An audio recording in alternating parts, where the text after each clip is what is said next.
Okay, let's dive into this. If you're operating in the harsh realities of heavy industry, think offshore oil rigs, chemical plants, or deep-sea pipelines, you already know that carbon steel pipes are literally the backbone of your entire operation. They're strong, they're reliable, but, well, they have a pretty fatal flaw. They are incredibly vulnerable to aggressive degradation from acid, heat, and constant wear. So to protect them, we absolutely have to armor them up.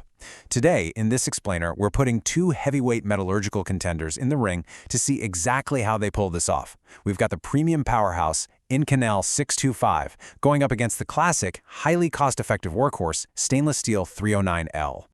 To really unpack the complexities of these materials, here's our roadmap for this metallurgical boxing match.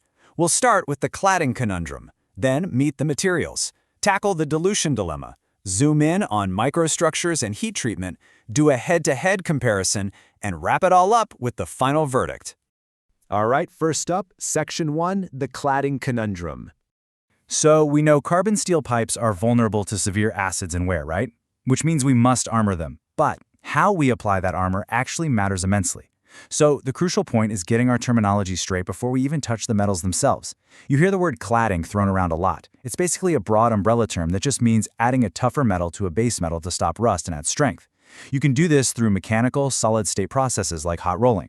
Weld overlay, on the other hand, well, that's a very specific type of cladding. It strictly uses welding, literally melting the materials to join them together.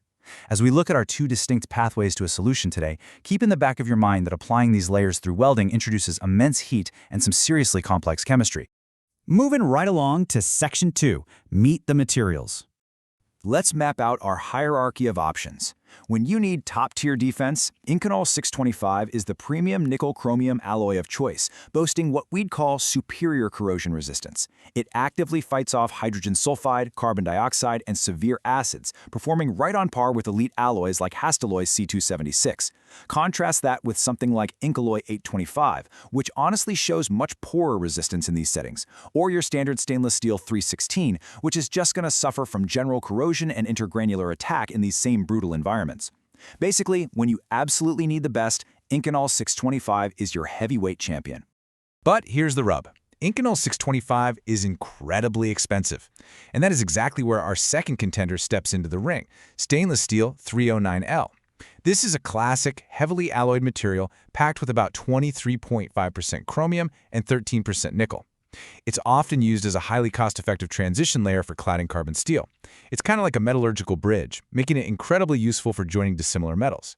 But as we're about to see, choosing the budget-friendly 309L over the premium Inconel definitely comes with its own unique quirks and demanding engineering challenges.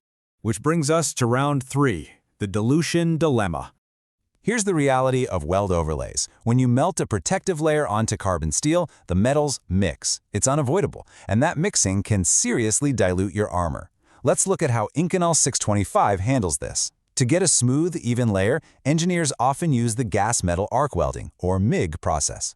Usually, they'll pump in a shield gas mix of maybe 30% helium and 70% argon just to keep the arc stable. But because iron from the carbon steel base will totally ruin the Inconel's properties, a strict two-layer strategy is mandatory. First, you apply the base layer, where you just have to accept about a 12% iron dilution. Then, you lay down a second layer on top of that, carefully manipulating the heat and speed to keep the iron content strictly between 1.5% and 2%. Now, you might be wondering, why be so obsessive about these percentages? Well, it's all about finding this specific Goldilocks zone, 4% to 12%.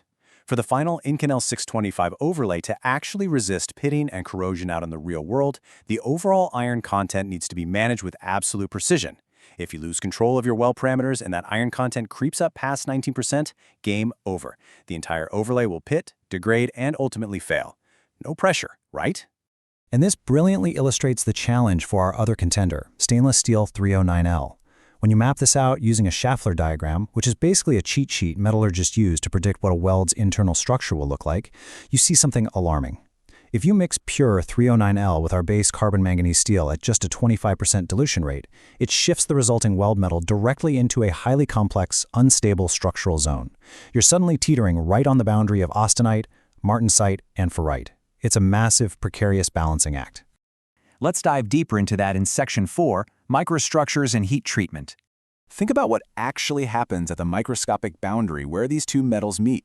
Because of the dilution and rapid cooling we just talked about, a 309L fusion weld creates a continuous layer of interfacial martensite that's over 100 micrometers thick. Now, martensite is hard, sure, but it's exceptionally brittle. A continuous brittle layer like this, especially when paired with large austenite grains, is absolutely detrimental in petrochemical applications. It's basically a recipe for cracking under pressure. Now contrast that microscopic mess with a hot-roll bonded interface, which, remember, is a solid-state cladding method without the melting. The boundary there is vastly cleaner, totally precluding that dangerous martensite layer. This goes to show that how you apply the metal is literally just as crucial as the metal you choose. So, if 309L weld overlays are prone to this severe brittleness, how do we save the pipe? We use post-weld heat treatment to relieve all those internal stresses. But here's the catch. To actually survive that intense heat treatment without cracking during bend tests, the chemistry of the 309L must be perfectly dialed in to achieve a specific ferrite number. That's our second Goldilocks data point today, FN628. If the ferrite is too low, you get cracks while the metal solidifies. If it's too high, it transforms dangerously at elevated temperatures. Hitting exactly FN6 is the absolute sweet spot for 309L to guarantee sustainable, long-term resistance. All right, let's pull all this together in Section 5, Head-to-Head Comparison. So, in the blue corner, we have Inconel 625.